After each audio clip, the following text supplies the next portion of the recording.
Can the reels of yesteryear compete with today's technology? Let's talk about it. Welcome back to Fishing the 262. In today's video, I want to talk about two old school reels. I'm going to call them old school because they're not quite old enough to be vintage, but they're old nonetheless. And these two reels stand up to the test of time and compete with what's in the marketplace today. Let's talk about the first one, you guys. So this first reel came to me. My buddy just dropped this off at my house a couple of weeks ago. I've been fishing it a bunch, and I have really been enjoying it. We were having a conversation about old school reels and reels that we really loved, and I had brought up this smoke, and he said, you know what, I've still got one down in my basement. I'll see if I can find it for you. He came through. He brought it by the house. The only thing that was really wrong with it, she was a little bit dirty, and these guys were fairly well locked up on them. So all I did to this reel was take it apart a little bit, put a couple drops of oil on the bearings, oiled up the bushings on the knobs. You can see those are spinning relatively freely. And I put some fresh grease on the gears, and we've got a workhorse that's going to be good for years and years to come, you guys. This is the Quantum Smoke. This one happens to be the SL100 HPT. This is a 7-speed, and you can see how well it's spinning. And I'm not doing anything tricky with this reel. I set it up as it is ready to fish. It's got just a little bit of side-to-side play in it. That's how I like my spools.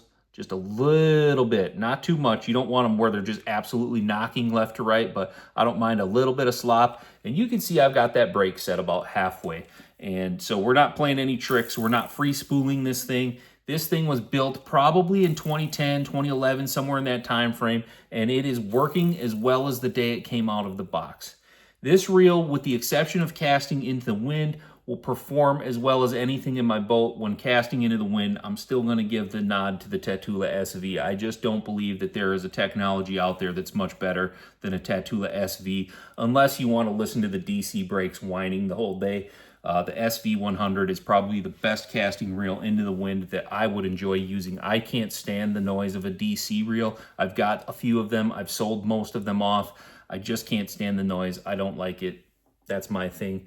But this reel from 2010, 2011, somewhere in there, holds up to the test of time. This reel performs, you guys. The drag is smooth. The retrieve is buttery smooth. And it's compact and lightweight. So much so I'm going to weigh it versus this guy right here. This is a Curado 71 MGL with no line on it. This is the Quantum SLP 100. It's spooled full of 15-pound fluorocarbon. Put it on the scale here. 6.91 ounces, you guys. Remember that number, 6.91. Because here's a reel. Again, I'm going to show it to you guys so you can see it. It's got the MGL spool. We're talking about a Shimano 71. This is the XG, so this is an 8-speed. No line on it, empty spool. 6.91 ounces. So in 15, 16 years, we've saved 0 weight. I would argue that this reel casts better than this reel does. There's nothing wrong with this reel, but when I consider the fact that this reel costs $275 at Tackle Warehouse, and this one can be found at a flea market or a garage sale for $75, I'll take that extra $200 and keep it in my pocket. Okay, you guys. So there are some good reels out there. There's one more I want to show you. Let's jump into this one. This one came out of my personal collection. I have been fishing this reel since 2012 or 2013. I bought this reel specifically. I needed a good braided rod reel. I was getting ready to go on a trip to Florida, so this one is what I ended up with. This is the Shimano Sitka I. Now, this is a workhorse reel, you guys. It's a little bit heavy in terms of overall weight, but it still rides nice and low on the reel seat. It's not like some of those older Quantums where they bubbled up really high and weren't comfortable to hang on to.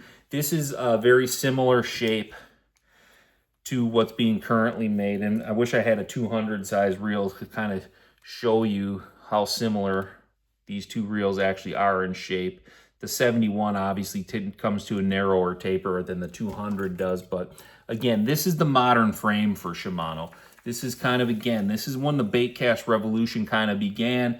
This is when manufacturers started trying to trim weight, try to get them to ride a little bit lower on the reel seats, and really refine their bait casting offerings out there. So this one, again, it's a 200. It holds a ton of line if you're looking for a good crankbait reel. a good chatterbait reel, something where you're going to do a lot of winding and you want that extra line capacity. You can see how well this thing is spinning still. Again, this is just regular maintenance and nothing tricky here. Not too much slop in the spool from left to right, just a little bit. I've got the SVS Infinity brakes set at 2. And if I open up the side plate, we have only 1 brake turned on out of the 4. So again, my personal opinion about this reel is that they had to kill this reel. Shimano had this reel sitting out there and it was destroying the Corrado sales, and it was also destroying, at that time, I think their low-end reel was called the Chaos at the time.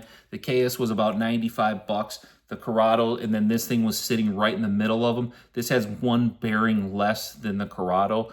I would argue that this is every bit as good as a Corrado was at the time, and they killed this reel. They dumbed it down. They turned it into the SLX, which is not nearly as nice as this reel is, in my personal opinion. So if you're in that SLX shopper category, you're looking to spend 100 to 125 bucks on a reel.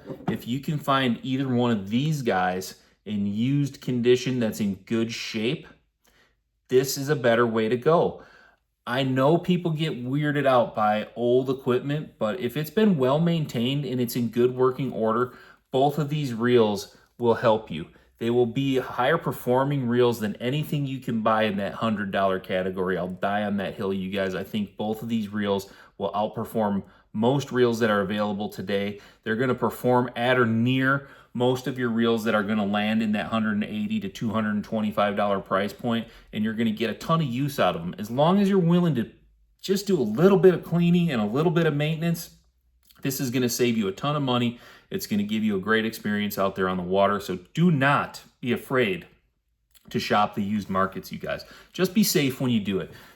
Garage sales are great. Flea markets are great. I've seen some good stuff in pawn shops. Facebook Marketplace is pretty good because you can usually get a meetup with the seller in a public place and you can get your hands on the items.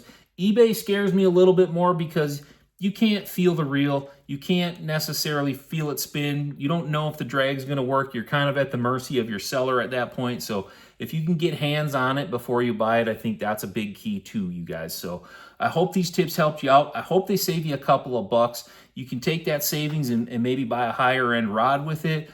Take your wife out to dinner with it. That'll get you a bunch of brownie points to free up some more time for you to go fishing on the following weekend. So do what you will with the savings, you guys, but look for diamonds in the rough. I'm telling you guys, Quantum Smoke, Sitka Eye, these are diamonds in the rough. If you can find them, buy them, use them. You will not be disappointed. We'll catch you guys on the next video. Tight lines, everybody.